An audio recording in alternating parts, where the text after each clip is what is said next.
Don't start it now, stir it up, lovers.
ज्ञानञ्जनशलाकया चक्षुरुन्मीलितं येन तस्मै श्रीगुरवे वञ्चाकल्पतरुभ्यश्च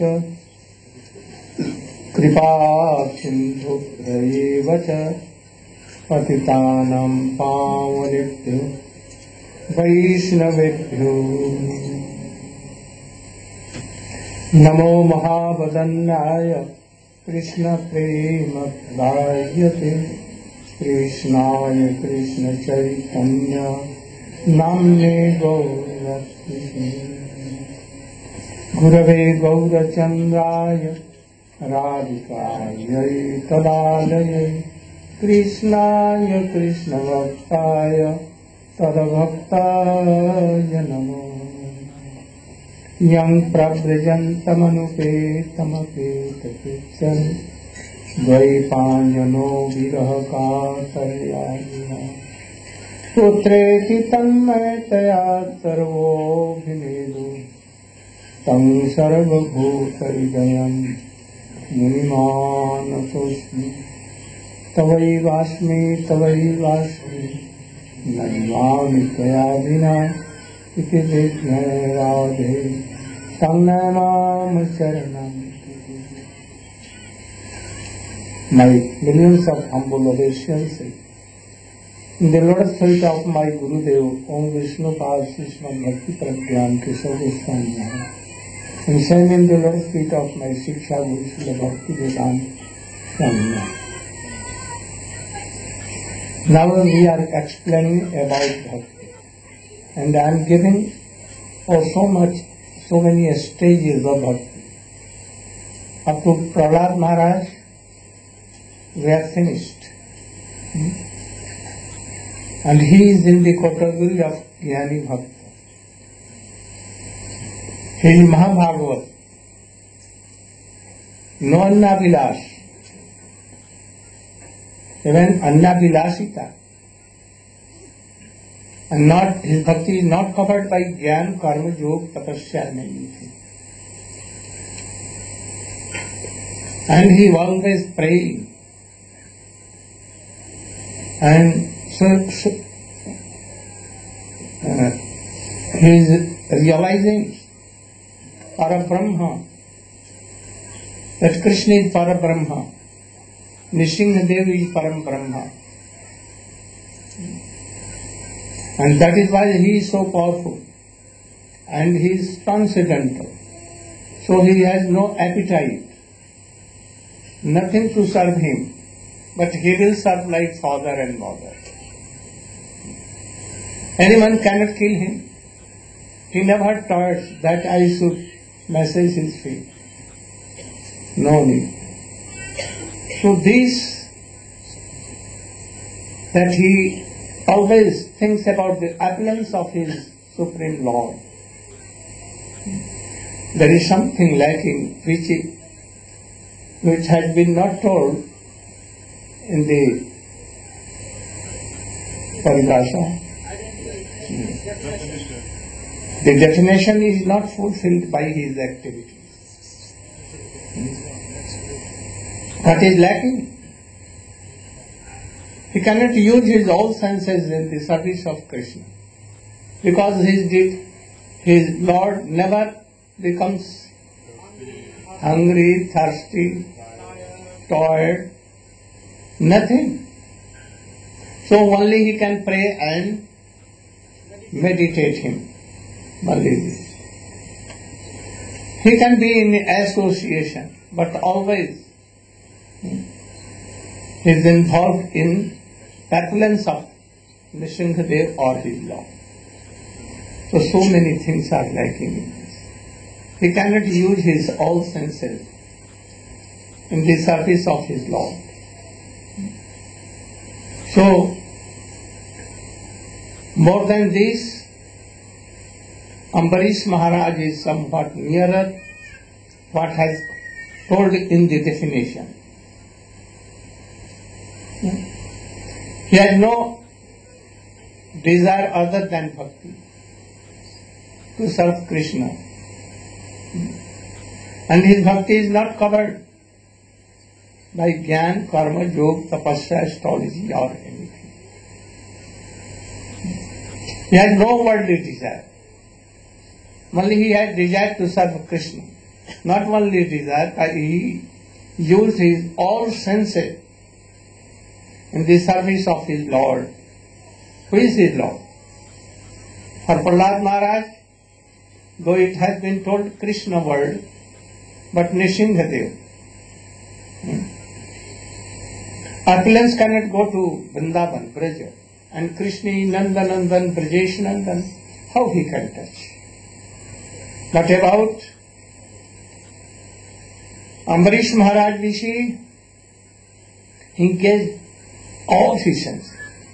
Head to do pranam, mind to think and meditate Krishna, tongue to glorify Krishna and chant, remember Hare Krishna and all of it. Especially he was in, one seat was in Vrindavan, Mathura Puri, and he used to travel in whole 29, 12, but prominent everywhere. So you can decide that who was his worshipable deity. Krishna. I think that he would have heard the glories of gopis. When he will go to Govardhan, what he will meditate. When he will go to Radha Kund, what he will meditate. Prahlad Maharaj never came, and he cannot come. So we see, Though he is not liberated, and Prahlad Maharaj is liberated, but yet his grounds are so much high that even being not liberated, he is of some high stage of bhakti. In sadhan bhajan he is doing, and up to bhav was, rati was there, Shuddha Sattva. So very soon he will follow gopis, and then very soon he will achieve prema bhakti of Krishna. So he is most superior. But yet, there is something. Want to do so many things, but he is sadhak, not siddha. Or he may at any time go to Braja in Prakat Leela, and there he may have a birth of gopi, and there he will practice something, and by the association of Nitya Siddha gopis, he may enter in Krishna. There is some bhavana, possibility. But yet something is. He has not told that I am in the guidance of Rup Manjari. But by hearing he may have, but still no. Then Premi Bhakta. He was Shuddha Bhakta. Can you tell something about Ambarish Maharaj? Brief? Brief, yes. Yes. How he was there?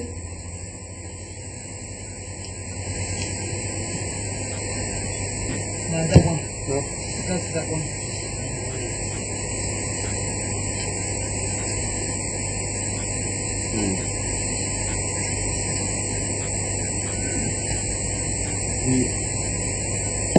Philosophical section, Gurudev, about the Upakhyan. Difference between Durvasa and Ambarish, and also first tell his history, life history, and then.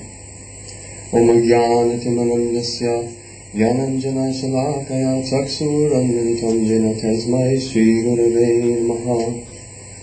Although Srila Gurudeva has given all of the deep Siddhantic and philosophical conclusions on the story of Sri Ambarish Maharaj, he has ordered me to speak a little something. He's given me some remnant to chew on that he has given us. So, Maharaj Ambarish was incredibly opulent and ruler of the whole planet during Satya Yuga. And yet, although he was owning all things, and beautiful wife, palace, children, everything, still he realized, this whole world is nothing but like a dream, and will all pass away very quickly. So he was not attached. So even though he was householder, he was exemplary Vaishnav, Uttam Mahabhagavat. And the history of Maharaj Ambarish, and how he was saved from the curse of Durvasa is very interesting, because it sets up a number of dynamics. One is the difference between the bhakta and the yogi. Durvasa, a very powerful mystic yogi. If he wanted to curse you, become a crocodile, immediately you became a crocodile. If he wanted to kill you, immediately he could do that. And we know from so many instances he was an expansion of Shiva, so he was easily angered and also easily pleased. So he could also give very nice benedictions, like he gave the benediction that whatever Radharani would cook would taste like nectar.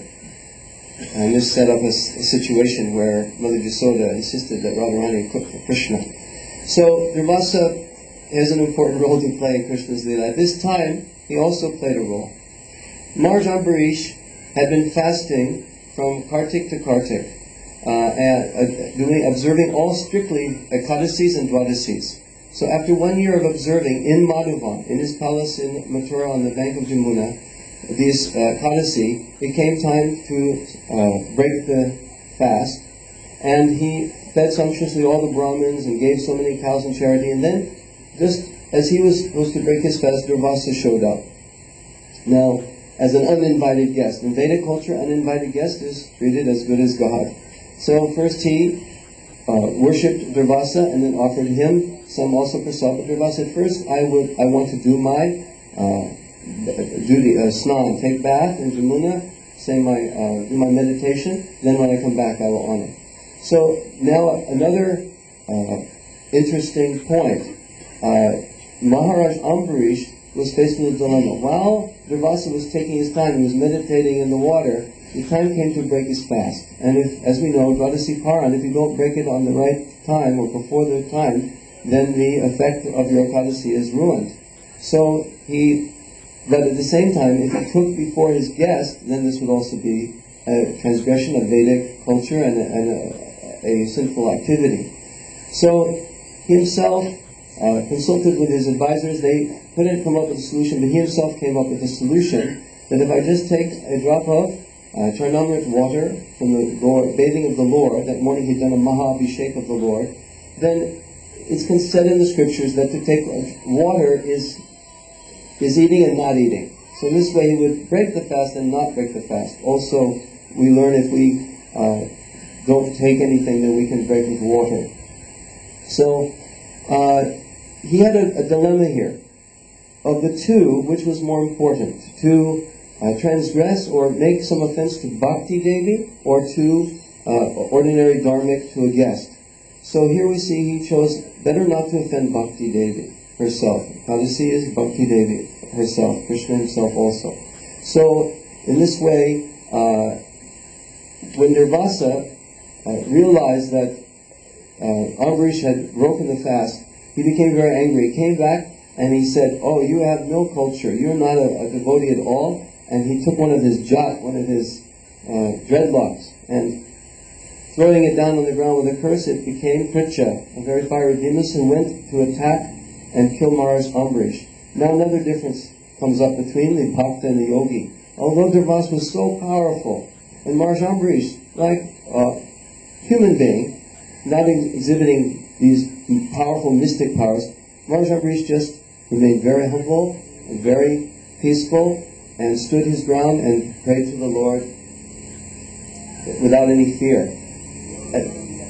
At that time, the Sudarshan Chakra of the Lord came and smashed that demoness into pieces, and then began to go after Durvasa. So, did Durvasa hold his ground? Was he peaceful? Not at all. He became very fearful for his life. So here's another difference between the yogi and the bhakta. The bhakta is always assured of the Lord's protection, and he has no need for himself, like Prahlad Maharaj, to try to defend himself. But the yogi, in spite of all his austerities and hardness and powers and mystic powers, when he's faced with a situation, he became very fearful for his own life. So Sudarshan began to chase Durvasa through all the three worlds. He visited Brahma, said, please give me shelter. Brahma said, whoa, this Sudarshan's kind of hot, and I can't do anything to protect you. Please, you better go before it causes trouble here. So Sudarshan in a moment can kill Durvasa, but the Lord wanted to glorify his devotee and use Durvasa to illustrate these points. So it was always just behind him, like a buzzsaw, singeing him and scorching him just at the tail, so he kept moving. Next he went to Lord Shiva's abode. Lord Shiva, his expansion, like brother of Shiva, Shiva said, I cannot help you. Even myself, at the end of the annihilation of the universe, I also fear for what will happen. The glance of the Lord will destroy the whole universe. We ourselves cannot understand how his illusory potencies work. You'd better go directly to the Lord himself in Vaikuntha and take shelter there. So Durvasa, he's so powerful he could even go into Vaikuntha. There he met the Lord and fell at his feet. Please protect me from your discus, Sudarshan. Lord Narayan said that the devotees are in my heart, and I am in the heart of my devotees. I'm completely dependent upon them, and I'm controlled by them. Actually, I don't know anyone else but my devotees. So, in this way the Lord instructed him, if you want to get free from the offense to my pure devotee, I can't even save you. You must go to that devotee and beg forgiveness. So this is also a very important teaching. We should be very, very careful not to offend Mahabhagavats, because this will have a devastating effect on our spiritual life. And if we do inadvertently commit offense, then we should, like the Lord is instructing Devasa, go to that devotee and fall at his feet and ask his forgiveness. So Devasa went back down. Now for Devasa, this whole time had passed very quickly, relativity of time and space, but back on earth it had been 1 whole year. And Maharaj Ambarish was so, as a devotee, was so soft-hearted. He was feeling so badly that because of him, Durvasa was being harassed by Sudarshan, that he was praying the whole time, oh please, my Lord, don't harm this Durvasa. So it was actually the prayers of Ambarish that were keeping Sudarshan from killing him, Durvasa. When Durvasa fell at Ambarish's feet, Ambarish offered beautiful prayers to Sudarshan and he disappeared. So now Durvasa was saved, and he said, now I see the glories of the devotees of the Lord. For a tiny offense, he took a drop of water so that he could observe the rules of bhakti and ekadasi. Durvasa became offended and angry. And yet, when he went to try to kill Ambarish with the fiery demon, Ambarish prayed for his safety. This is the devotee. He's not taking on himself. So many lessons are there in this Upakyan or history of Maharaj Ambarish, and we should meditate and deliberate on them very seriously. And just to summarize, Gurudeva has made the point that although Maharaj Ambarish is sadhak, in other words, he's in a form that's not his eternal form. He will eventually achieve a gopi form in Prakat Lila. And although he's not born perfect, he's practicing the angas of devotion actively, whereas Prahlad Maharaj was born siddha, perfect. Ambarish's position is higher. An example can be given of like which is more powerful, a baby lion cub or a big, strong German shepherd. The German shepherd is. But one day, the baby cub will be bigger, better, and stronger than the German shepherd. So Maharaj Ambarish's devotion will fructify to Gopi Bhav praying for Krishna praying, whereas Maharaj Prahlad, his love has some Aishvarya Gyan, knowledge of the opulence of the Lord, and he has no particular Ishta day. So in this particular instance of bhakti, we can also look at the Ishta day that they're worshipping. For Prahlad Maharaj, the Lord may appear in the form of Nishringa, and he recognizes him in that way. He may appear as Vamana Dev to his grandson Bali, and he appears and says, oh my Lord, I now see you in this form and recognize you. So he has no particular deep mamata or attachment for a particular Ishtadev, which is also a symptom of higher grade of bhakti. So therefore, Maharaj Ambarish is considered to be of Shuddha Bhakta. Thank you.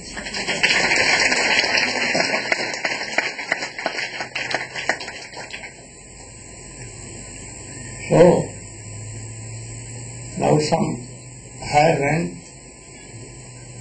Hanuman is called Premi Bhakta. Ambarish Maharaj is sadhak. He is meditating the past times of Krishna. And Hanuman what doing?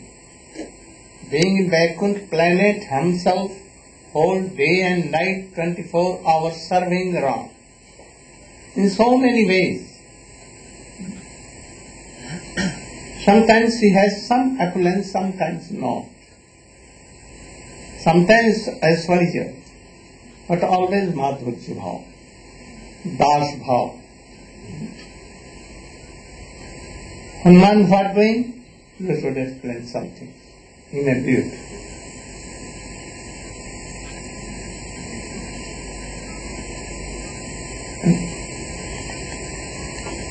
Very brief. I want to touch Gopis.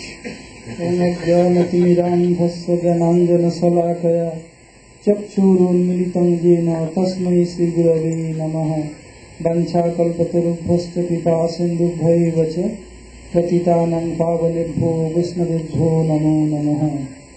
So, Srila Gurudeva ordered me to discuss about Premi Bhakta Hanumanji.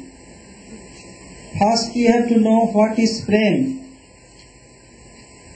Our Purvacharyas has explained, Sammak masrinito santo, mamatati sayankito, bhava saiva sandratma, budhai bhimani gaddate,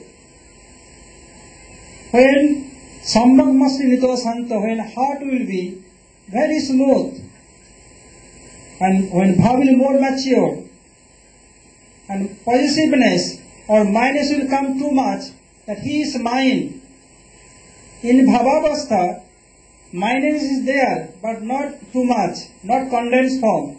But in premavastha, that minus or possessiveness is too much there, and heart becomes so smooth.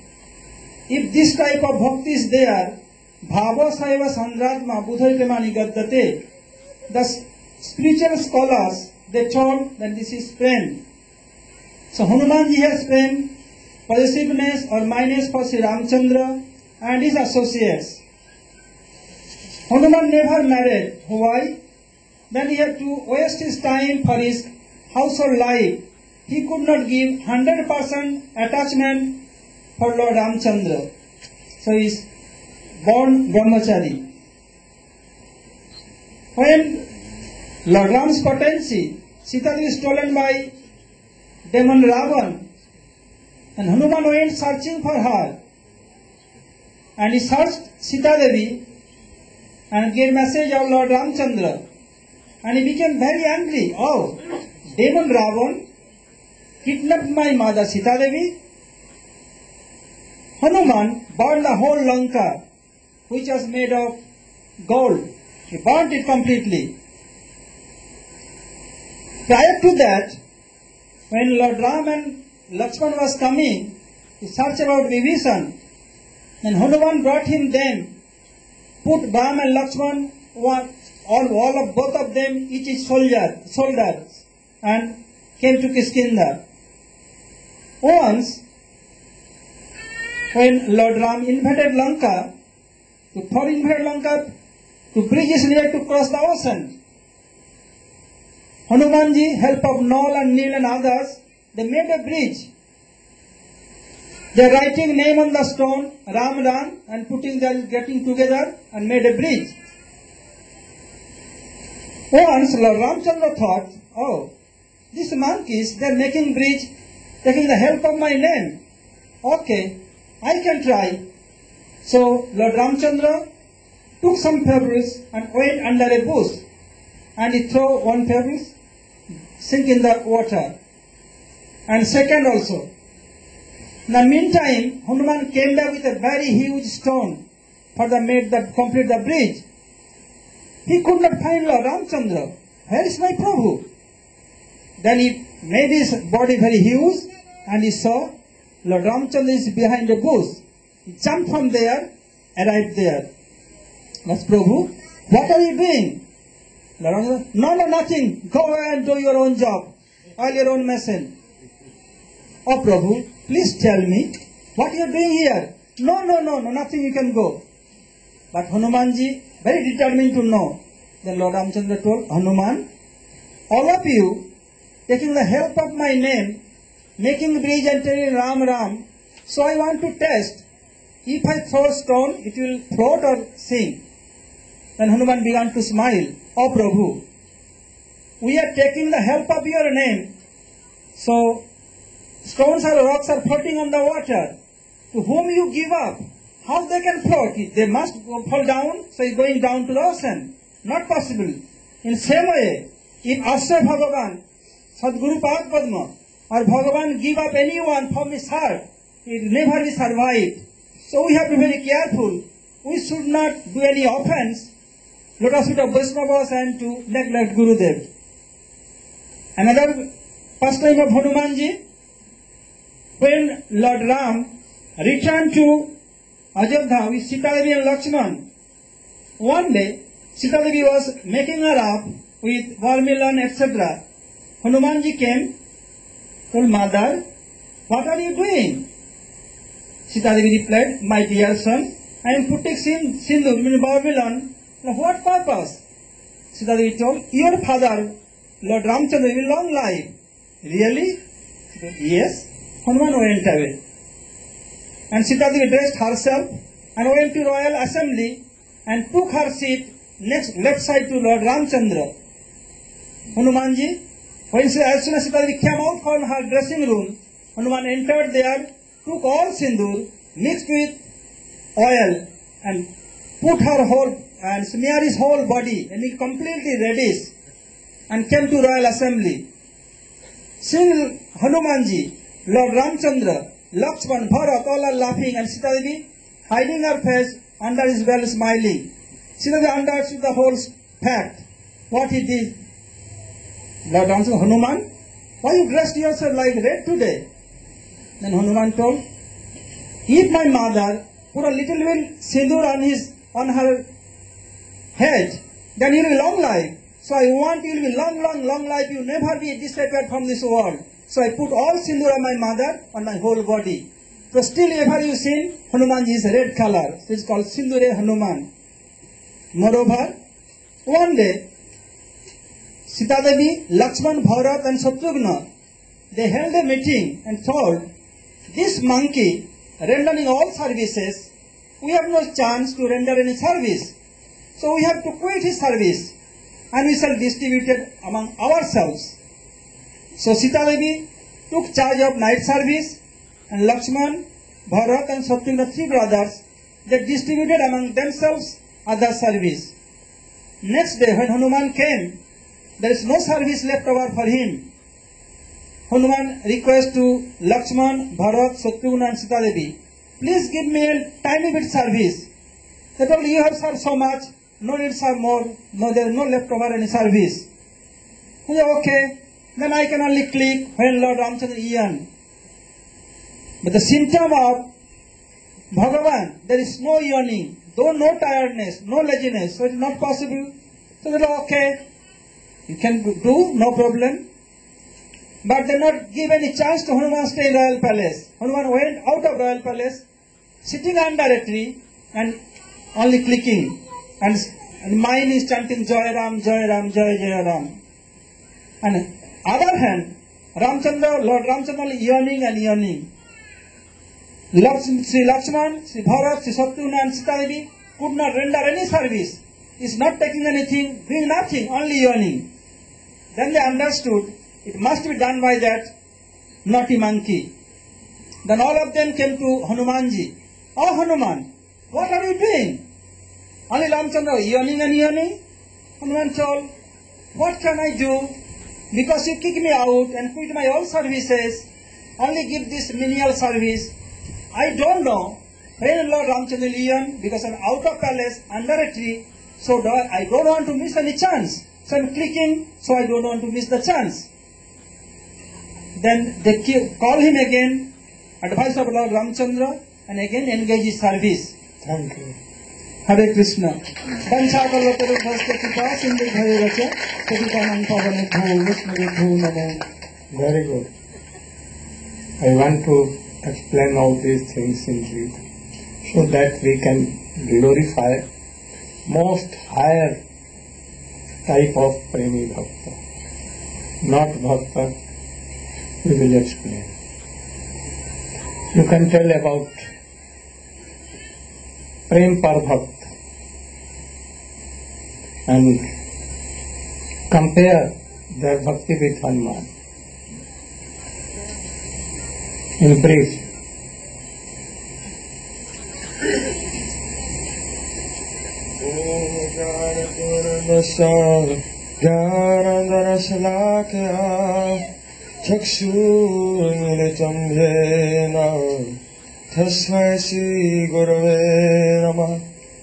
Srila Gurudeva ordered me to speak about Prem Parabhakta.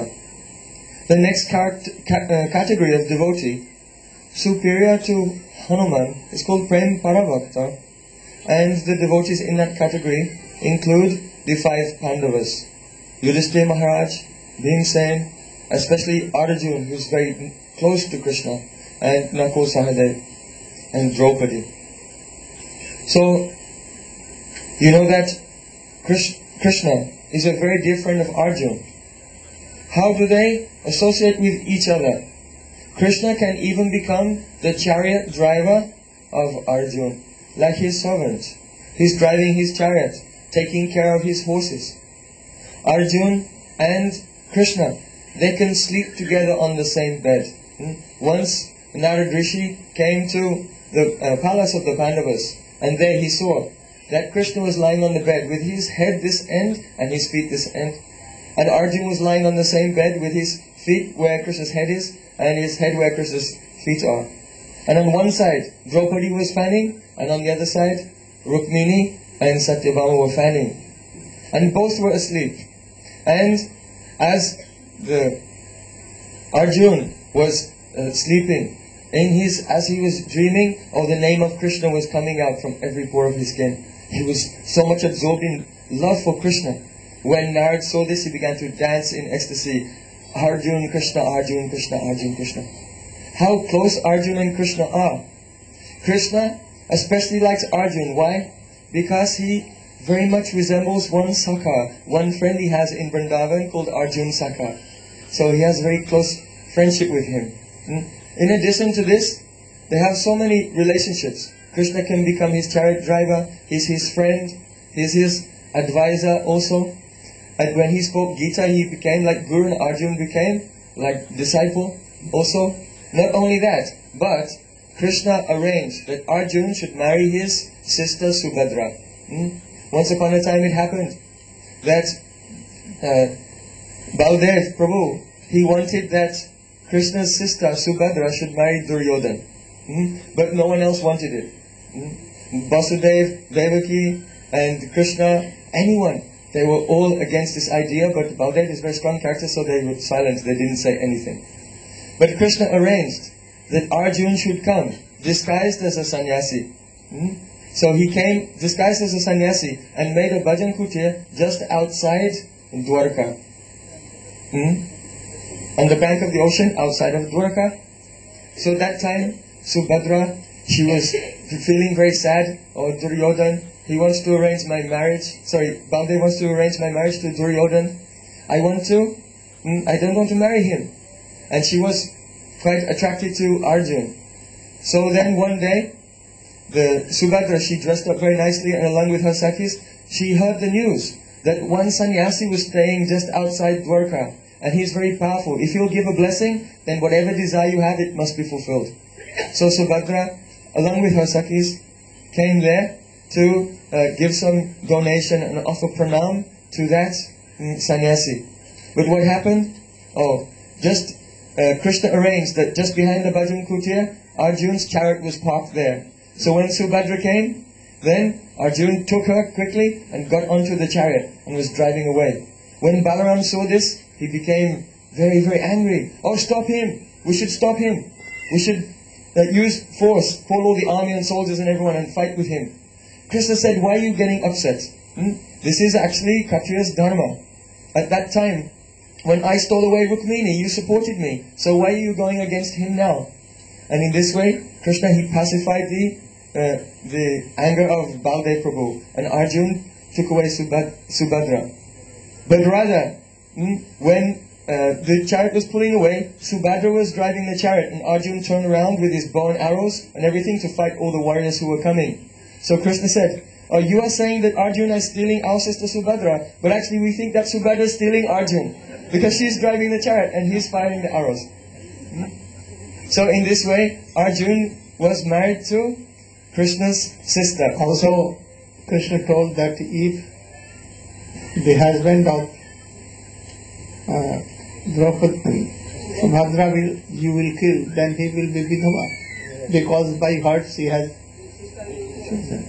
So Gurudev has explained, if you kill Arjuna, then your sister will become a widower, because she has completely given her heart to him. So the relationship is already fixed.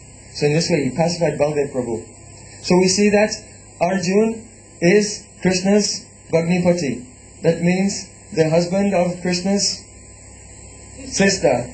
And Krishna is Arjuna's Sala, which means the brother of his wife. So their relationship is very, very strong. Also,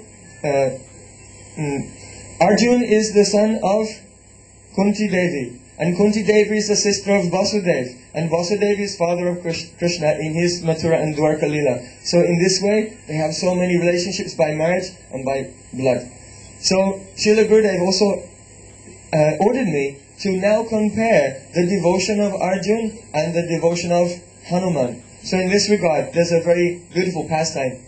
It happened that once, Arjun, he was traveling on his chariot, and he came on the bank of a river, and there was one very big and strong monkey. He could understand, oh, this is Hanuman. And he said, oh, Hanuman, your Ishtadev, Lord Ram, why did he engage you and so many monkeys in making a bridge across the ocean? If he can easily cross over the ocean, if he can cross by himself, why did he engage you in making a bridge? Hanuman said, oh, my Lord can do anything, but he gave some chance for service for us. Arjun said, so many monkeys made this bridge, I could make the bridge myself in only 1 moment. I can just get my arrows, and by shooting 1 arrow, then I can make a bridge, very powerful bridge. Hanuman said, it may be so that you could make a bridge by your arrows, but you know, if you made a bridge by your arrows, it would not be able to withstand the weight of even one of us monkeys.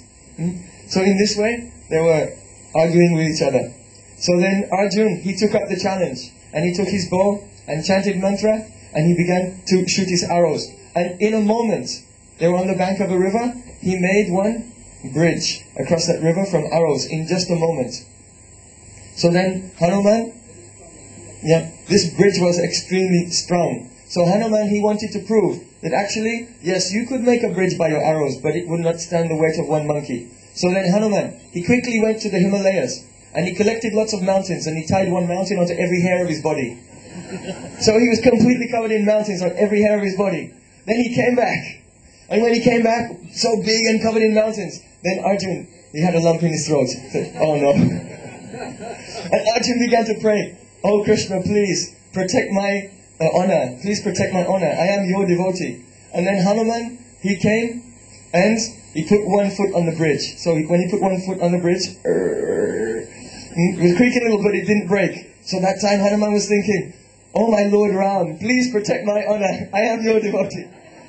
So now Hanuman was praying to Lord Ram, and Arjun was praying to Lord Krishna.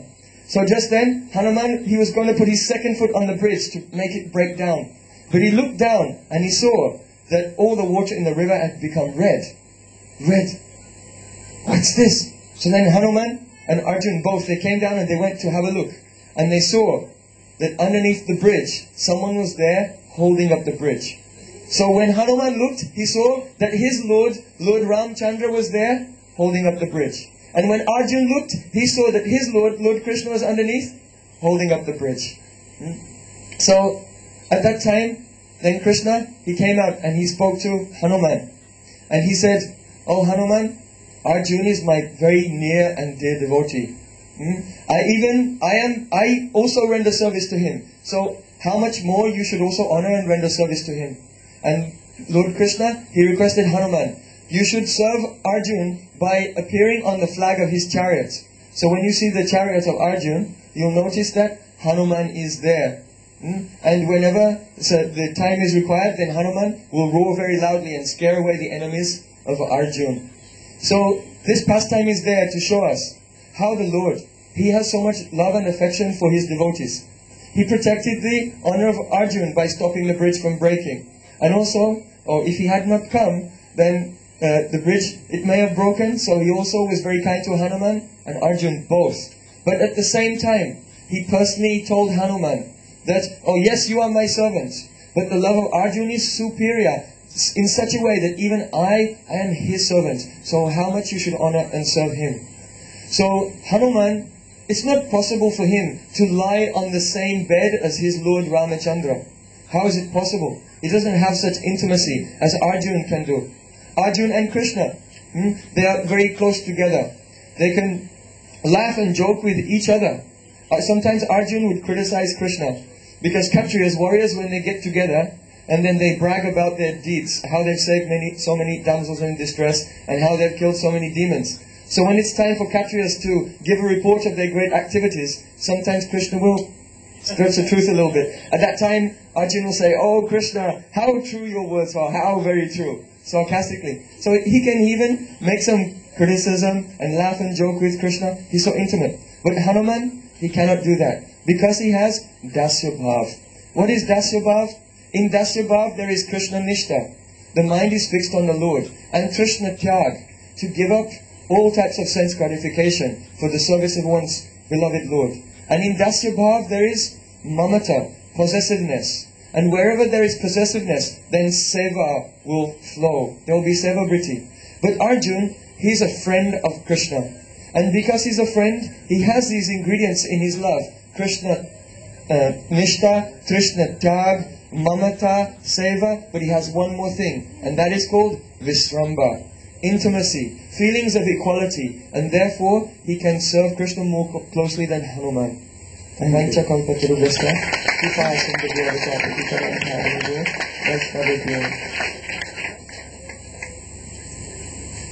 But yet,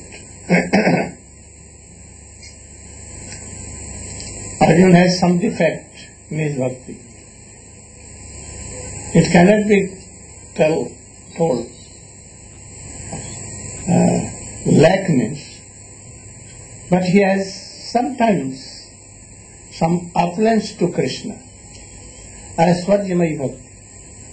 In the Mahabharata battle, when Krishna showed him universal form, then he feared. And he began to beg, apologize to Krishna that I have told you friend. Actually you are not friend. You are Lords of Lords, Supreme Lord. I have done so many jokes with you. We have tolerated. And it seems that you are my wife's brother. But really these are not true. You are Lords of Lords. So excuse us, excuse me. In future I will not do like this. So he has some Aiswarya mood. But you know that Aiswarya mood cannot go to Vrindavan. Always covered by Madhurya. So something is lacking there. If Arjun wants, then he will have to follow Arjun in Braja, who can climb on so the Arjun cannot. He can give remains. He can chastise Krishna. And only by name, Krishna has so much affection for us. So there is something. And also, we can take Uddhav of Dwarka. He is the Prime Minister. He is like Das. He is like advisor. He is General Secretary.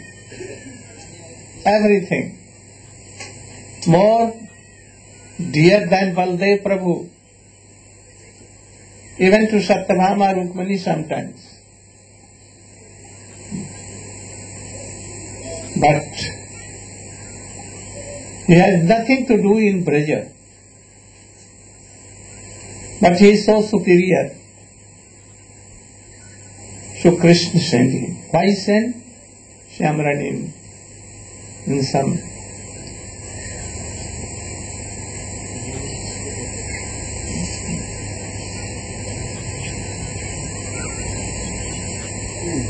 Omajnanandasya Jnananjana Salakaya Chaksuramilitam Yena Tasmaya Sri Gurave Namah.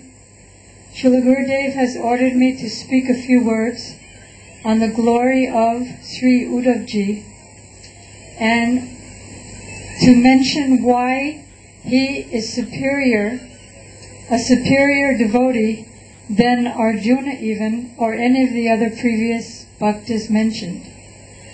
Uddhav is called Prematur Bhakta, the topmost of all the 5 stages of bhakti. He is overwhelmed in love of Krishna.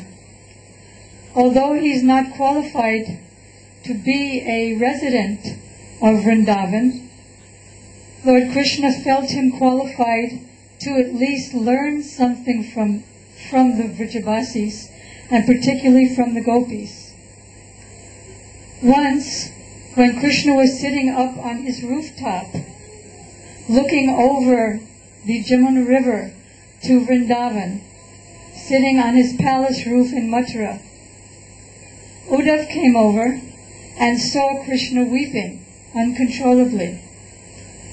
So Krishna took Uddhav's hand and put his hand in his own hand and addressed Uddhav like his brother. He said, "You are everything to me. You're more dear to me than anyone, more dear to me than Lakshmi, more dear to me in some respects than even Baladev, and more dear than my own self. So you're the only one that I can request to help me in this mission. Go and console our parents, Jashoda and Nanda Baba." So Uddhava thought, our parents? That means Krishna is considering me like his real brother. And by saying that Nanda Baba and Jashoda Mai are his parents, Krishna is intimating to me that Vasudeva and Devaki are not his real parents. So Krishna told him that they are practically dying without me, especially the gopis. The gopis are always absorbed in me and keep me on the chariot of their hearts. The only reason that they stay alive is because of my promise to them. Parson me aunga. When I left Braj so many months ago, I told them that I'll be back day after tomorrow. So believing that, even though I haven't come back for some time, still they're keeping alive, only thinking like this: we can't remain alive without Krishna, but if we die and Krishna does come and he sees that we're dead, then he will also not be able to remain alive. So in this way, Krishna is weeping and telling Uddhav that I must do something to console my parents and especially the gopis. So he sent Uddhav ostensibly or externally to console the residents of Vrindavan. But actually his real motive was that I learned how to love from the gopis, from the residents of Vrindavan, but particularly the gopis, and particularly Srimati Radhika, who is my Prem Guru, who, just like our spiritual master teaches us how to dance, so Radhika's Prem teaches me, her dancing disciple, how to dance many novel dances. If I send Uddhav, he's the only one of all of my associates who's qualified to learn what is the meaning of the 2.5 letter word Prema. So, as I learned about love in the school of the gopis, I'll also send my dearmost Prime Minister and friend and brother, Uddhavji. So Uddhav went. Krishna was walking with him to the chariot and staggering and practically falling over and telling Uddhav all the things that he'll be seeing, all the people that he'll be seeing. And finally Uddhav got on the chariot and Krishna had to be escorted back to his palace because he could barely stand, being so absorbed in glorification of the Brajbasis and especially the gopis. So Uddhav arrived in Vrindavan sort of evening time. And at first he saw everything in Vrindavan filled with wonderful opulences. Not the lesser opulences that are in Mathura and Dwarka, but the opulences of cows mooing and playing and bulls fighting over cows and cowherd damsels, gopis, making cow dung patties and everyone rejoicing and singing the glories of Krishna, the peacocks dancing, the birds cooing, and all of a sudden it was as though a curtain fell over the whole scene. and the entire scene became different. Now, everything was devastated in Vrindavan. The peacocks were not dancing, even the bumblebees were not flying and humming. Rather, they were rolling on the ground in agony, as were all the other residents of Vrindavan. Seeing that condition, Uddhav went to the home of Jashoda Mai and Nanda Baba. There, when he saw Nanda Baba, and Nanda Baba saw him, Nanda Baba was overjoyed, though in great agony, to see Krishna's friend.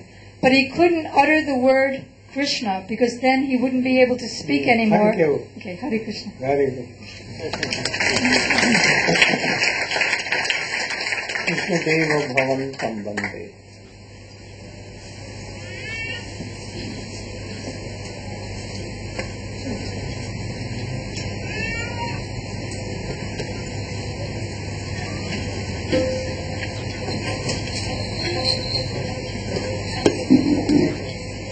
Krishna Deva Bhavan Tam Bande Krishna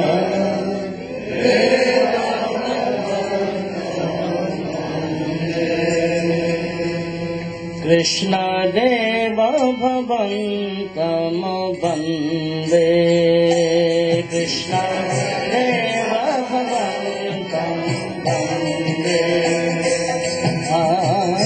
Manas Madhukar Mar Paya Nija Pada Manas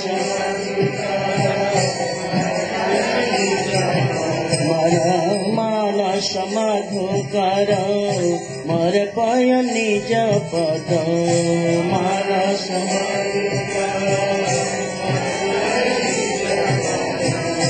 Pankaja Makarande Pankaja Makarande Krishna Deva Bhavan Tam Bande Krishna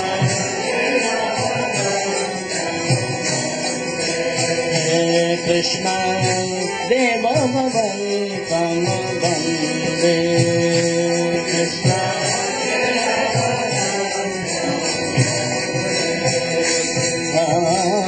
Yadapi Samadhishu Vidhirapi Pashati